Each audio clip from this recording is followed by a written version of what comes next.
लोकशाहीमध्ये नागरिकांनी दिलेला कौल तुम्हाला मान्य करावा लागेल.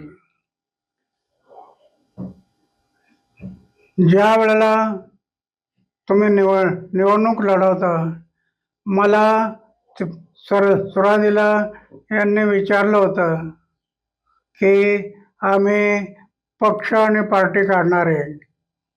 मी केजरीवालला याच्यासाठी बरोबर घेतलं होतं की पक्ष आणि पार्टी नाही, पक्ष आणि पार्टी विरहित समाजाची सेवा करायची, देशाची सेवा करायची.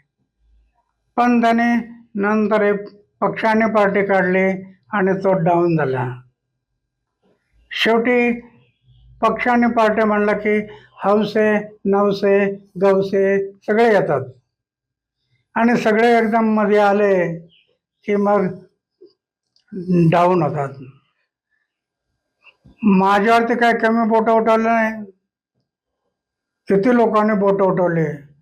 मी आंदोलन केली, आंदोलनामध्ये माझ्यावर बोट उठवली, पण कोणाचं काही चाललं नाही की आचार शुद्ध आहेत, विचार शुद्ध आहेत, जीवन निष्कलंक आहे, जीवनात त्याग आहे, अपमान पचवण्याची शक्ती आहे. कोणाचं काही चाललं नाही, आपोआप डाऊन व्हायचे. हे याचं पाऊल चुकलं. आता त्यांच्या मंत्र्यांवरती भ्रष्टाचाराचे आरोप लागले, त्यांच्यावरती भ्रष्टाचाराचे आरोप लागले, काही काळ ते जेलमध्ये पण राहून आले. कुठेतरी त्याचा फटका बसलाय त्यांना. नाही, आता जे आरोप आहे, आरोप प्रत्यारोप होत राहतात, पण आरोप बरोबर आहे का चुकीचे हे स्पष्ट होलं पाहिजे, स्पष्ट झालं पाहिजे. आरोप करू नये, अरे आरोपाची चौकशी झाली, काही त्याच्यात सापडत नाही, काही होणार नाही, तो स्वच्छच राहणार. कुठेतरी मग स्वार्थी राजकारण केलंय, त्याच्यामुळे फटका बसला. बरोबर आहे. स्वार्थ आला की डाऊन झाला. शेवटी पक्ष आणि पार्ट्या फक्त सत्ता आणि पैसा मिळवण्यासाठी नाही आहे.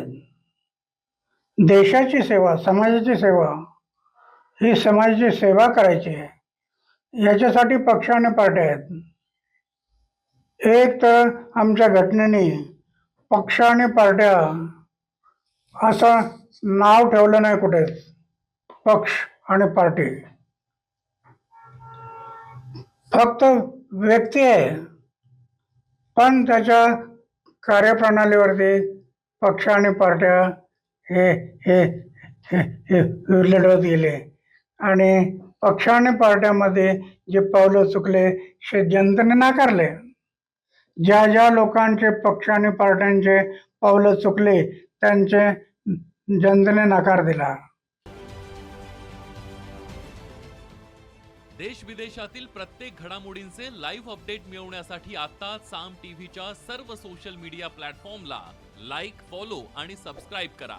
तसंच सर्व नोटिफिकेशनसाठी बेल आयकॉन प्रेस करायला विसरू नका.